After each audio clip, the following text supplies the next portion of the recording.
It's nice to see all of you. I want to thank you for coming tonight. There's a lot of places you could be besides attending a seminar. Home with your family or visiting friends or having a party or whatever. But you've chosen to be here tonight, and I appreciate that very much. I keenly feel two responsibilities, and I'm sure you can guess what those are. Number one is to make sure you get your money's worth, right, when you shell out your hard-earned cash. And I know the money for the seminar is not the end of the money, right? By the time you take your family out to dinner and hire a babysitter and put gasoline in your car, right, the tab keeps going up. And by the time you add it all up, it's fairly substantial. And when you spend your hard-earned cash, you want to make sure you get your money's worth. So hopefully by the time we finish tonight, you'll have your money's worth. But I think I have a bigger responsibility, and that is to make sure you get your time's worth.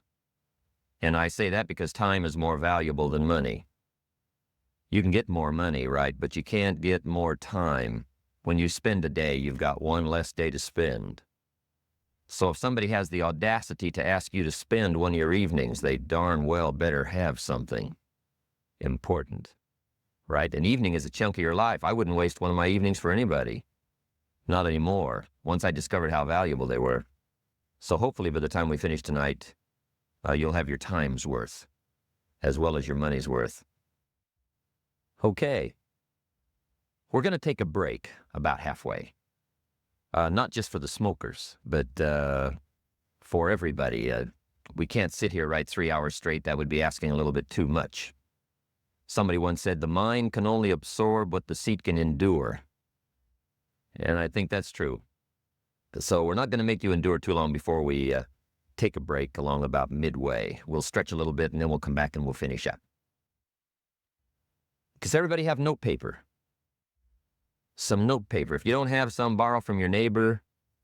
Make sure you've got something to take notes on. This is a work session tonight, okay? I have not come to entertain you. As you can tell by my opening joke, right? I wouldn't make it in Las Vegas. We don't have a dog and pony show tonight, but we've got some ideas to share. Like to have you capture them.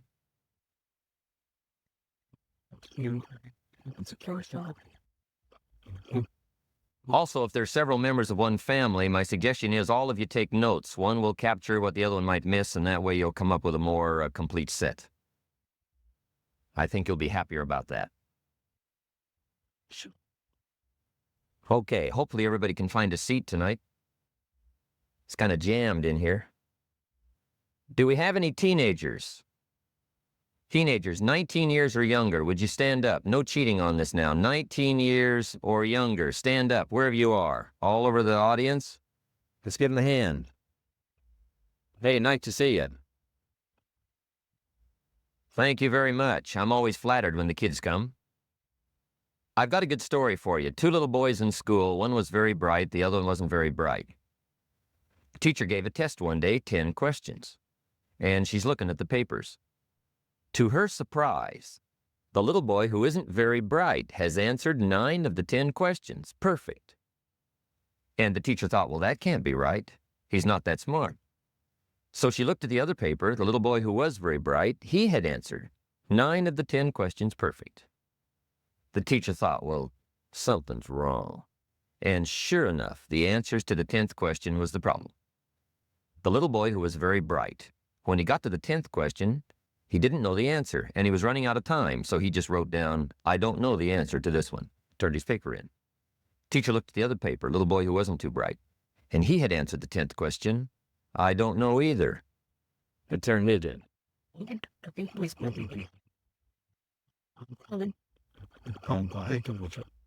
Which means don't cheat, I guess, right? It never works out well. Okay. The ideas I want to share with you tonight, I started listening to at age 25. At a time in my life when I needed some additional ideas to help get my life straightened out and headed in a little better direction.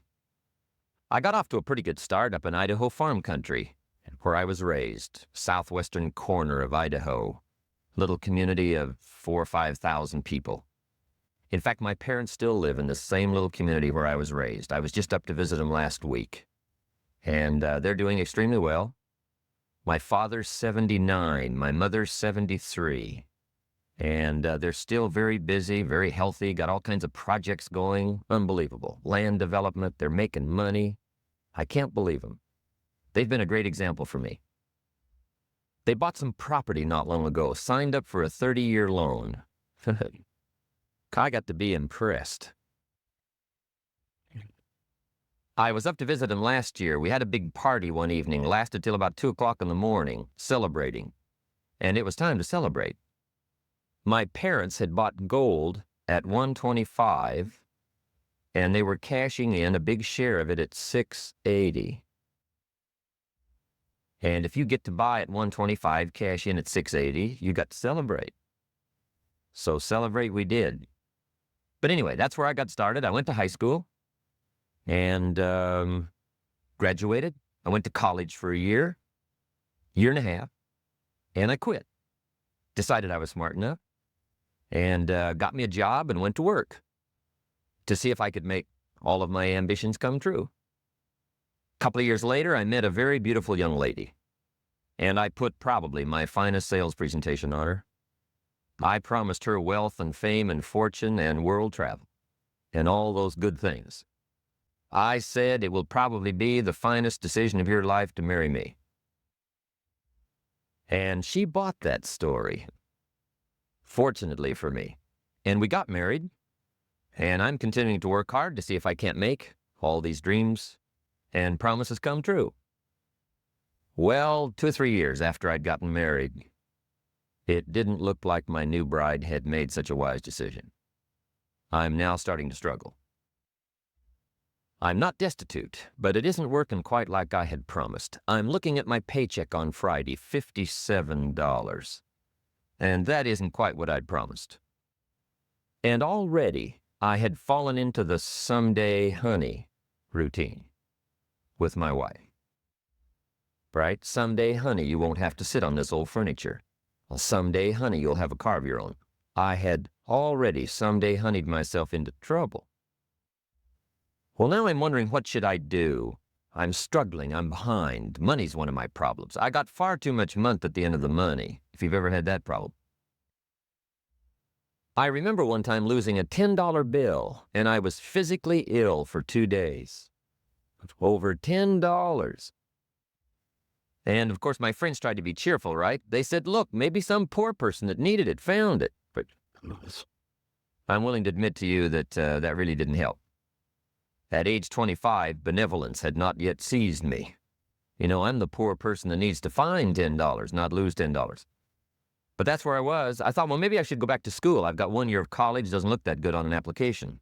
But I'm 25. I'm married. Now my family's starting. I'm already working. And going back to school seemed like kind of a tough decision. But that's where I was at that time in my life, wondering what I should do to really turn it around and make the promises all come true. Well, at age 25, good fortune came my way. And sometimes it's a little difficult to describe good fortune. Why do unique things happen to you when they do? I don't know. Part of that's a mystery to me. One of my friends says, well, things don't just happen. They happen just. Maybe that's it. I don't know. But my good fortune was, at age 25, I met a very remarkable man. He was a businessman. He was wealthy. Apparently looked very happy, prosperous to me when I met him. And my good fortune was, a few months after I met this unique man, his name was Mr. Schoaf, Mr. Earl Schoaf. He hired me, gave me a job, and I went to work for him. And I spent the next 5 years working for him. And during that 5-year period, Mr. Schoaf shared with me his ideas that helped to change my life. Unfortunately, at the end of that 5 years, Mr. Schoaf died. But I did get to spend 5 years with this very remarkable man. And the best thing he gave me during that period of time was not a job.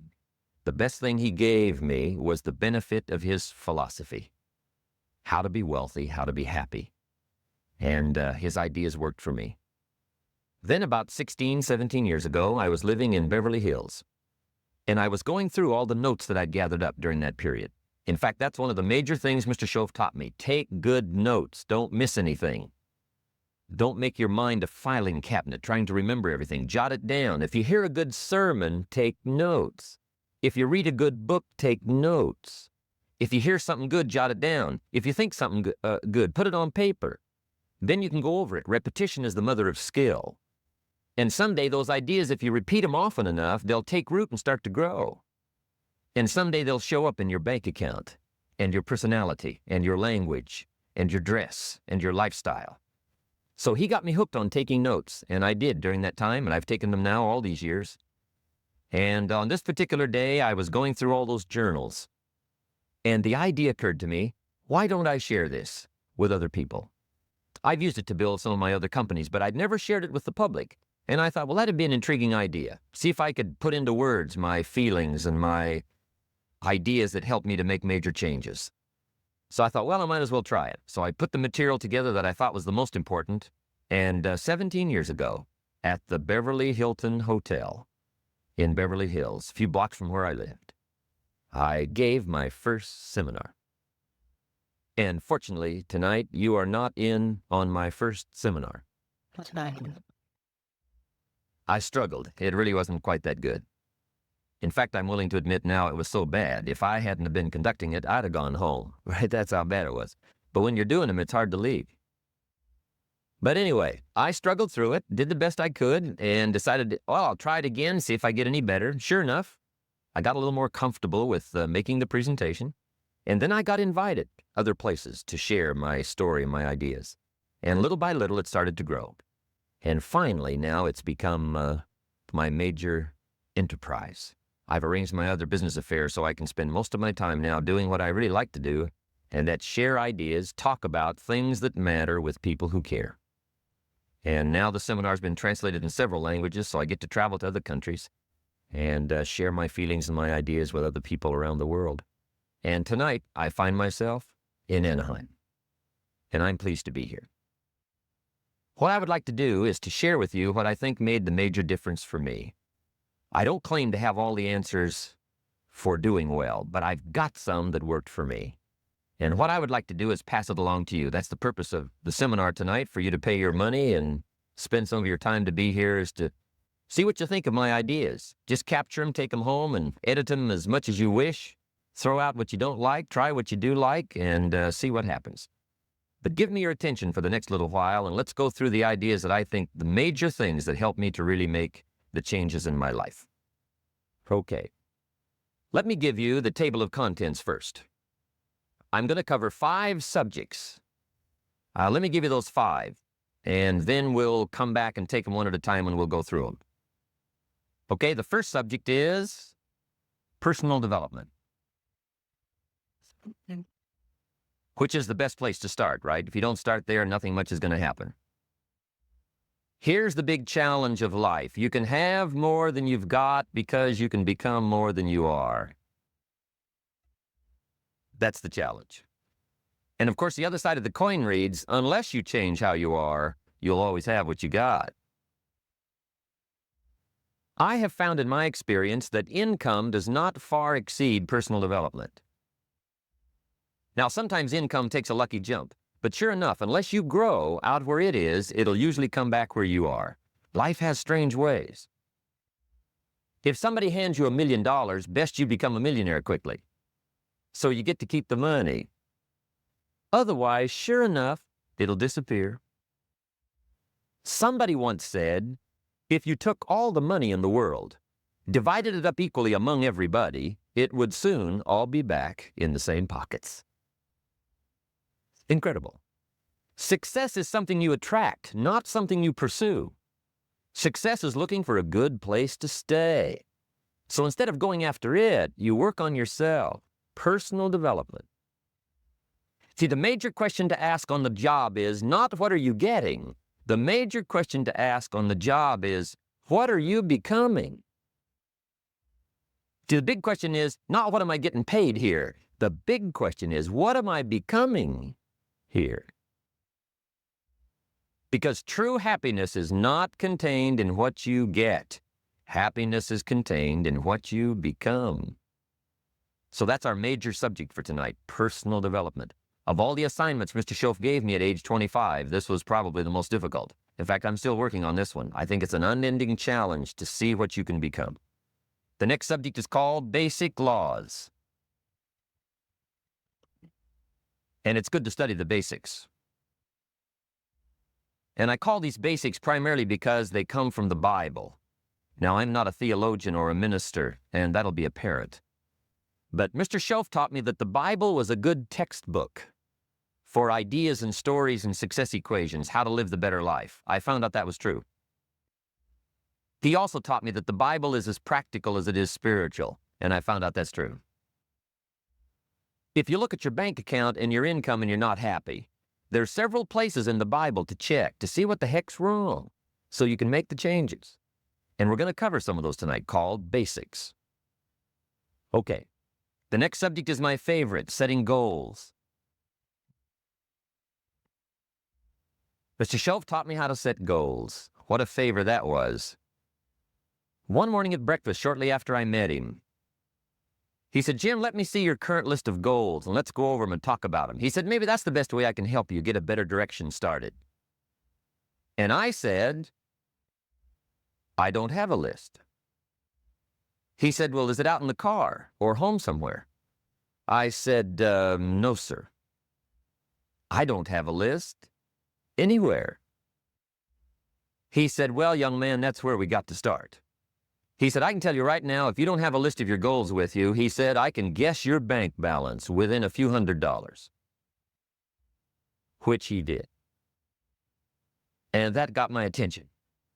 I said, "You mean my bank balance would change if I had a list of goals?" He said, "Drastically." That day, I became a willing student how to set goals. And sure enough, learning how to set goals changed my life. And I often wondered why no one had ever taught me how to set goals up until age 25. I went to high school, but if they offered it, I missed it. I went to college for a year, never heard it. I worked for Sears. Really? And to my knowledge, Sears never taught it, right? How to set goals. So here I am, age 25, married, my family's starting, I've been to college, I'm working, and I still don't know how to set goals. But fortunately, when I was 25, I met the man who taught me how, and it revolutionized my whole life. Economically, socially, personally, it's incredible. So I want to share with you tonight what Mr. Schoaf shared with me, how to set goals. It can be a life changer. Okay. The next subject is the negative part of the seminar. Life is part negative, so we got to talk about the negative. And this subject is called diseases of attitude. Diseases of attitude. There's a lot of things that can wreck your chances to do well. We live in a rather dangerous world, so you got to be not only wise, you got to be careful. Now, attitude diseases are just as bad as physical diseases, right? High blood pressure, heart trouble. I mean, a lot of things lace your chances to do well. So you've got to be careful. And attitude diseases are deadly. I mean, they'll destroy all the good things you start. Okay? So we'll go through those attitude diseases, how to spot them, how to look for them, what they are, and the cure. And I'm a pro on these because I've had them all, so I can give you excellent advice on these. Now, the last subject we're going to consider tonight is called the day that turns your life around. The day that turns your life around.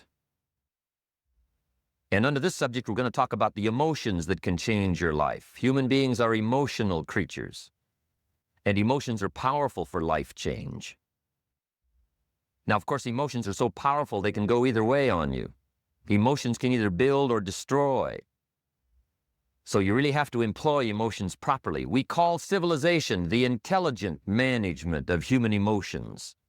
If you can intelligently apply your emotions in the right direction, no telling what can happen. Could turn your life around one day would be sufficient. So we'll talk about those. Okay. Now that's a lot to cover in one evening. But we'll keep at it here and see if we can't get it all done. I'd like to have you now jot down the theme of the seminar. Every seminar should have a theme, I guess. We've got one. It's on some of our literature if you happen to notice it, but if you didn't, for your notes, here it is. The theme of the seminar goes like this: the major key to Your better future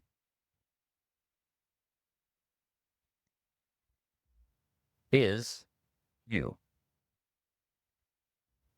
That's the theme of our seminar tonight. The major key to your better future is you.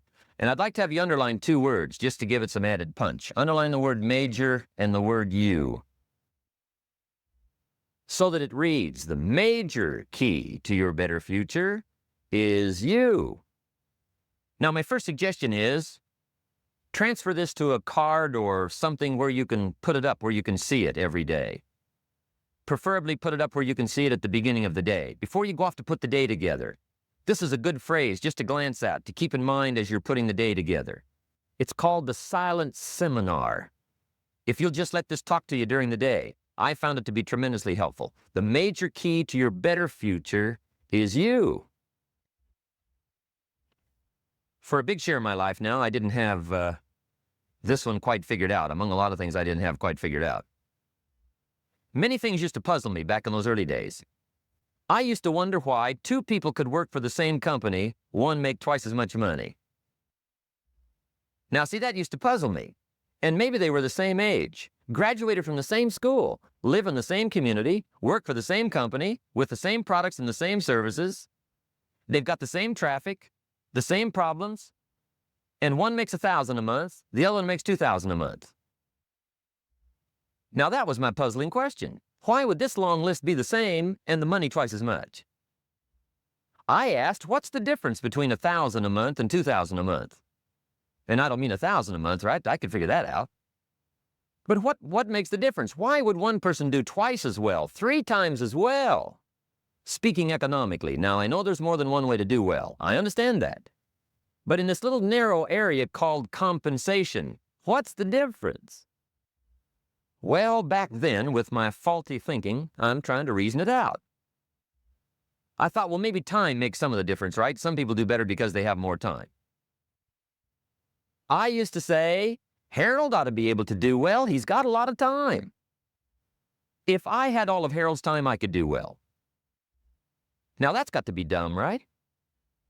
Number one, you can't get somebody else's time. A guy says to me one time, he says, you know, if I had some extra time, I could make some extra money. I said, then forget it. There isn't any extra time. Hey, when the clock strikes 12 midnight, that about wraps it up, right? I mean, you can look around the gongs there for a little more, but it's over. You say to the guy, what are you doing? He says, I'm looking for extra time. See, they'll come and take you away, right? There isn't any more time. Now, if you can't get more time, which you can't, what could you get more of that would make a difference in economic results? And here's the key word. Make it a part of your notes. We're going to consider it tonight. The word is value. And I have a little phrase for your notes. Value makes the difference in results. Value makes the difference. You can't get more time, but you can create more value. Now, here's the first lesson of economics. Everybody should learn it from the time they're old enough to understand what a dollar means, how to earn one, how to get one, how to keep one, what to do with it. First lesson of economics. We primarily get paid for value. That's lesson 1. Bringing value to the marketplace, that's how you get paid. You don't get paid for the time. I know it takes time to bring value to the marketplace, but you get paid for the value, not the time. Now, since that's true, here's one of the key questions of the evening. Is it possible to become twice as valuable at the marketplace and make twice as much money in the same time? Could you become 3 times as valuable? Make 3 times as much money in the same time? Is that possible? The answer is yes, if. And it's always if, right? Life is known as the big if. Harry Truman once said, life is iffy. How true. And here's the big if we're going to consider it tonight. It's possible to do much better at the marketplace if you go to work primarily on yourself. And that's the theme of our seminar tonight. Learning to work primarily on yourself. People have asked me for the last 24 years, how do you develop an above-average income? And the answer is, become an above-average person. Develop an above-average handshake. Some people want to be successful. They don't even work on their handshake. As easy as that would be to start on. They let it slide. They don't understand. Develop an above-average smile. Develop an above-average excitement. Develop an above-average interest in other people. Develop an above-average intensity to win. See, that'll change everything. Probably one of the most frustrating experiences in life is looking for an above-average job with above-average pay without becoming an above-average person. It's called frustration.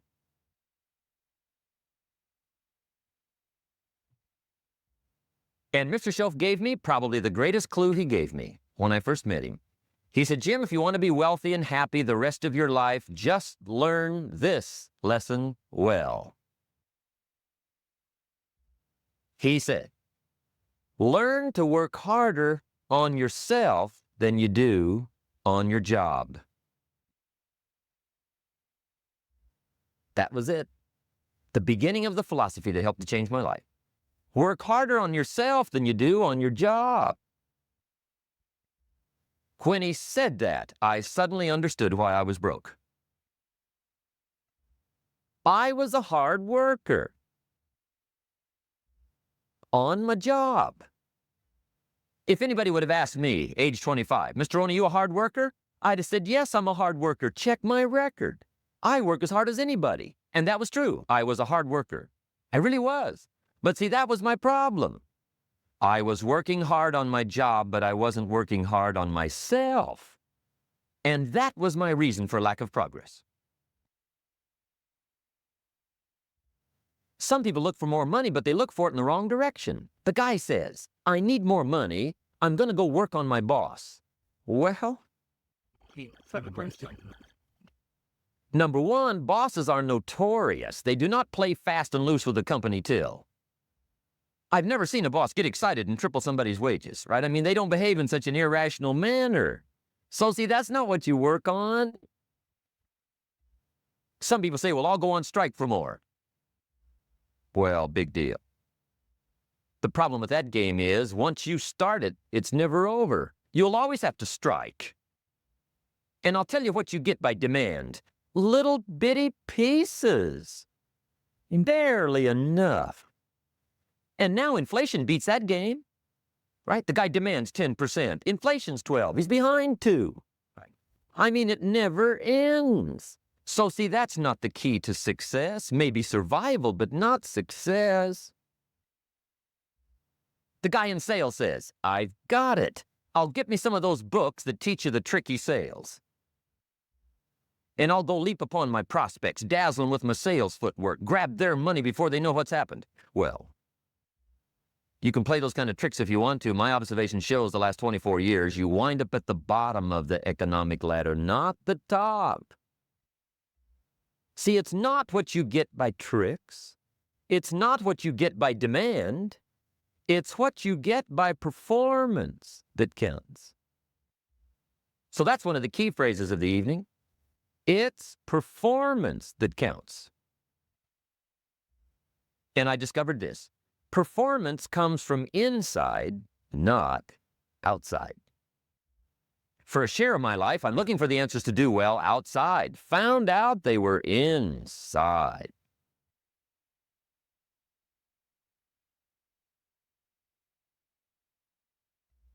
Then Mr. Schoaf gave me probably one of the most important clues among so many things he taught me, but this was in those early days. Mr. Schoaf is very kind, but he was also very abrupt. And he had these interesting questions to ask. I'm giving him a little rundown one day on how things hadn't worked out for me. He said, Mr. Rohn, I've got the answer for you if you will listen carefully. And listen carefully I did that day and for the next 5 years. If somebody's wealthy and happy, you gotta listen. He said, Jim, I've only known you a short time. But he said, it's already my honest opinion that for things to change for you, you got to change. That wasn't quite the answer I was looking for. But that's the answer he gave me, and I pass it along to you on this warm summer evening in Anaheim, California, 1981. For things to change for you, you've got to change. Otherwise, it isn't going to change. Before I met Mr. Shove, I used to say, I sure hope things will change. Right? That seemed to be my only hope. If it isn't going to change, I'm in serious trouble.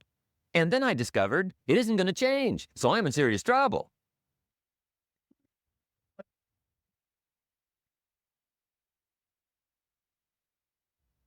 See, I can tell you what the 80s are going to be like. You have dropped into the right place. I did a seminar one time for Standard Oil executives and management in Honolulu. And we're having a conference one day around this big conference table. And one of them said to me, Mr. Rohn, you know some fairly important people halfway around the world. What do you think the 80s are going to be like? I said, gentlemen, I do know the right people. I can tell you. So they all listened very carefully. And I said, gentlemen, based on my wide experience, I can really honestly say to you, in my opinion, in the 80s, it's going to be about like it's always been. Aren't you glad you came? That's inside. I don't pass that around just everywhere. Now, of course, I said that to make a point, but I also said it because it's accurate. It's going to be about like it's always been. It isn't going to change. The tide comes in, and then what? It goes out. For 6,500 years that we know of, recorded history, and probably long before that. So it is not going to change. It gets light, and then what? It turns dark. 6,500 years. See, it's not likely to change. And we're not to be startled by that. And if the sun goes down, the guy says, what's happened? What's happened? It means he hasn't been here long, I guess, right? It always goes down about this time. The guy says, well, I don't like that arrangement. Well, you got to talk to somebody besides me, right? It gets light, then it turns dark. In rotation, the next season after fall is what? Winter. Pray tell, how often does winter follow fall? Every year regularly for the last 6,500 that we know of. See, it is not going to change.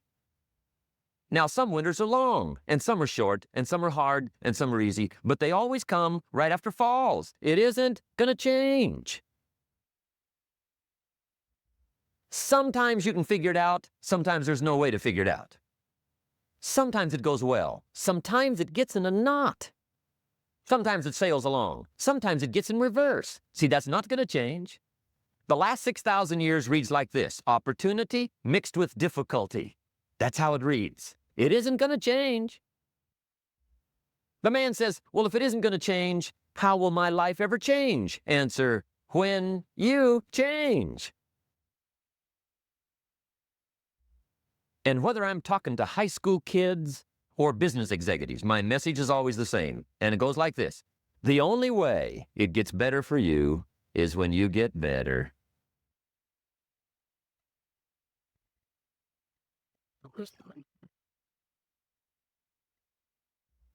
Let me give you the 4 major lessons in life to learn. Here's 4 majors.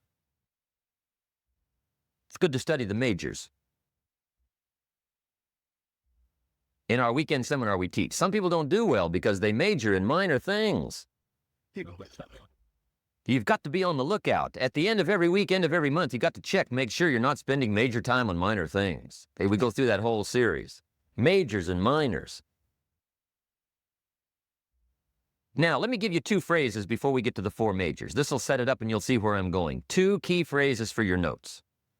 Here's the first one. Life and business is like the changing seasons. That's the first phrase. Life and business is like the changing seasons. One of the best ways to describe life, it's like the seasons. Frank Sinatra sings, life is like the seasons. Now here's the second phrase. Very important. You cannot change the seasons, but you can change yourself. You can't change the seasons, but you can change yourself. And see, that's how life gets better for you, not by chance, but by change. Now, here's the 4 major lessons in life to learn. I've got my first book finished, came out a couple of weeks ago. This is in it, the 4 major lessons in life to learn. Here they are. Number 1, learn how to handle the winters. That's lesson 1. They come right after falls, with regularity. Some are long and some are short and some are hard and some are easy, but they keep coming. You must learn to handle the nights. They come right after days. You must learn to handle difficulty. It comes right after opportunity. You must learn to handle recessions. They always follow progressions for the last 6,000. See, it isn't going to change. The lesson you must learn is how to handle it. And there's all kinds of winters, right? The winter when you can't figure it out. The winter when it all goes smash. The winter when it turns belly up. The winter when it won't work, when you've run out of money and you've got a broken heart. See, those are winter times. There's all kinds. Economic winters, social winters, personal winters. When your heart is smashed in 1,000 pieces and the nights are unusually long, your prayers seem to go no higher than your head. It's wintertime. Barbra Streisand sings, "It used to be so natural to talk about forever, but used to be's don't count anymore. They just lay on the floor till we sweep them away. You don't sing me love songs, and you don't say you need me, and you don't bring me flowers anymore." A song of winter. But see, the disappointments come. Those are normal. That's part of life. But the question is, how do you handle it? How do you handle the coming winters and the disappointments and the down times? Well, you can't get rid of January by tearing it off the calendar. But here's what you can do. You can get stronger, you can get wiser, and you can get better. The winters won't change, but you can. And that's how life changes for you. See, before I understood when it was winter, I used to wish it was summer. I didn't understand. When it was hard, I used to wish it was easy. I didn't know. And then Mr. Schoaf gave me a part of his very unique philosophy when he said, "Don't wish it was easier, wish you were better." See, that triggered my whole life change. Don't wish for less problems. Wish for more skills. Don't wish for less challenge. Wish for more wisdom. That's the key. So that's lesson 1. Learn how to handle the winters. Here's lesson 2. Learn how to take advantage of the spring. That's the second one. Spring is called opportunity. And spring follows winter. What a great place for it. If you were going to put it somewhere, that'd be the place to put it, right after winter. And pray tell, how often does spring follow winter? Every year with regularity, 6,000. You can almost count on it. See, opportunity always comes. Days follow nights. Isn't that terrific? Opportunity follows difficulty. But here's what you must learn to do. Underline these 2 words in that key phrase. Take advantage. Underline those 2. You must learn to take advantage of the spring. See, just because spring rolls around is no sign you're going to look good come fall. You got to do something with it. In fact, you have to get good at one of 2 things in life. Planting in the spring or begging in the fall. Or get somebody to do it for you. See, those are about the only alternatives. Now here's what else you must do. Take advantage of the springs quickly, because there's only a few. Just a handful of springs have been handed to each of us. They don't come forever. Life is fairly brief. So you got to read every book you can get your hands on what to do with your springs while they're here. And take advantage, they soon run out. The Beatles wrote, "Life is so short." And for John Lennon, it was extra short. But life is brief. Elton John sings, "She lived her life like a candle in the wind." It's brief. So whatever you're going to do with your life, you got to get at it. Don't just let the springs pass. Here's the third major lesson in life to learn. Learn how to protect your crops all summer. You got to take care of what you start. Sure enough, as soon as you've planted your garden in the spring, the busy bugs and the noxious weeds are out to take it. And here's the next bit of truth. They will take it unless you prevent it. And that's the third major skill to learn. You've got to learn to prevent the intruder from taking all the good you start. It's one of the challenges. Here's two key phrases under number 3. First one, all good will be attacked. On this planet, maybe not the next one we get to, but on this one, all good will be attacked. Every garden will be invaded. Not to think so is naive. And here's the second phrase. All values must be defended. Political values, social values, community values, family values, marriage values, friendship values, business values. Every garden must be tended all summer. Third major lesson. Now here's number 4. Fourth major lesson in life to learn. Learn how to reap in the fall without complaint. Learn to reap come harvest time without complaint. Take full responsibility for what happens to you. It's one of the highest forms of human maturity, accepting full responsibility. It's the day you know you've passed from childhood to adulthood, the day you accept full responsibility. And another note, learn to reap in the fall without apology. Without apology if you do well, and without complaint if you don't. That's maturity. I used to have that long list of reasons why I wasn't doing well. To explain. You got to explain, right? Otherwise you're going to look bad. I used to have this funny list called Reasons for Not Looking Good.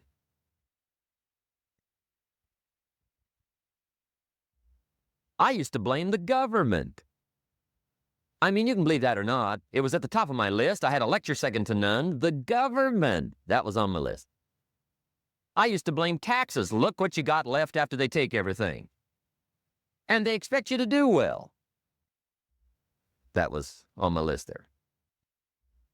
Prices, that one's easy, right? You walk into the supermarket with $20, come out with a little half bag.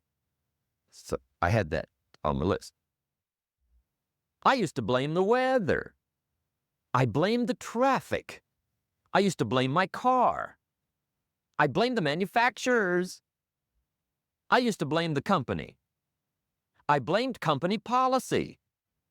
I used to blame the training program.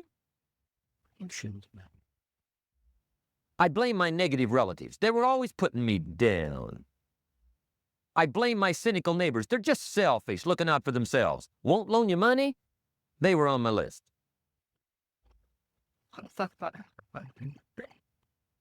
I used to blame the economy. I blamed the community. That's a pretty good list for not doing well, isn't it? I thought it was good. I'll never forget one day. Mr. Schoaf was very kind, but he was also very blunt. And this was no exception. And I'm glad he was blunt. There's a lot of things I'd have missed if he hadn't have been blunt. One day, with sort of a curious look on his face, he said, "Jim, just out of curiosity, tell me, how come you haven't done well up until now?" Excellent question. I thought, well, so I won't look too bad, I'll go through my list. And this list I just gave you, I put that on him. And he was very patient. He let me go through the whole thing, the government, the weather. I went through this whole thing.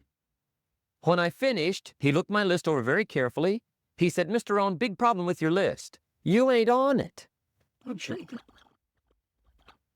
How brilliant.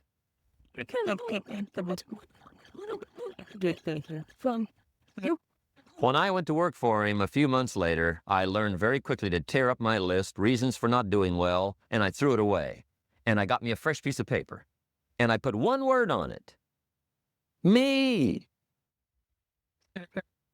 There's a Black Heritage spiritual that says it's not my mother nor my father, nor my brother nor my sister, but it's me, oh Lord, standing in the need of prayer. See, I used to blame everything outside. And then let me give you a little philosophy that helped turn my life around. For your notes, here it is. It not what happens that determines the quality or the quantity of your life. It's not what happens. And the reason is because what happens to about everybody. No different. The sun went down on all of us last night. A common event, a happening. And I found out that the same things can happen to two different people. One gets rich and one stays poor. Why is that? It's because it's not what happens, but rather, it's what you do that changes everything. So that's a key phrase. It's not what happens, it's what you do. What happens is about the same. You might put that in parentheses here. Same. What people do, that's what's different. Anything can happen, right? Everything can happen. I've heard all the stories. I've been one of the stories. Hey, we could all tell stories all night long, right? Happenings. Anything can happen. Have you heard of Murphy's Laws? Anybody here heard of Murphy's Laws? Okay, most of you have. Murph had these laws. One of them was, if anything can go wrong, it will. That's one of Murphy's laws. He was not one of the great positive speakers of the day. But anyway, it's still true though, right? Anything can go wrong, everything can go wrong. For sure. I've fallen out of the sky so many times. Once to the tune of a couple of million. Devastating. Took me a while to survive that one. Now, it wasn't all that much, but it was all I had. I mean, that's when it's much, right? When it's all you got. If you got 3, 2 go, you got 1 left, you ain't looking that bad. But when it all goes, has anybody been there when it all went? Anybody? Come on, the rest of you liars. Hey, we've all been there, right? When it all went. Of course, it used to be a long time ago, right? When you ran out of money, got to 0, you were all through. Heck, now you can whistle right on by 0, right? I mean, they will bury you. That's what they will do.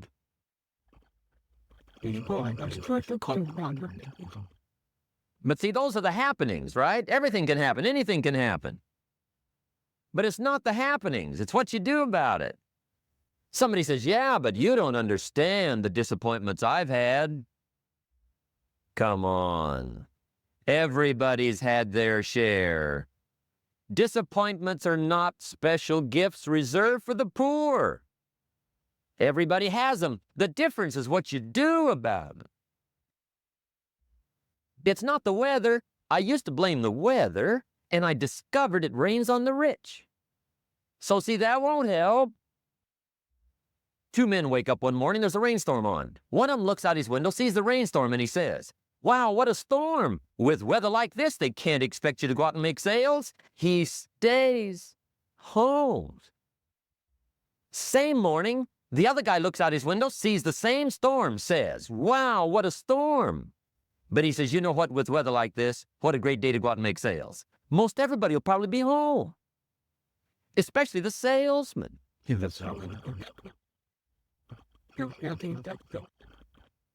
See, that's the difference in how your life works out. It's not what happens, it's what you do. So here's one of the key questions of the evening. Starting tomorrow, what are you going to do that'll make a change in your life's direction? Good question. What are you going to do starting tomorrow that'll make a difference?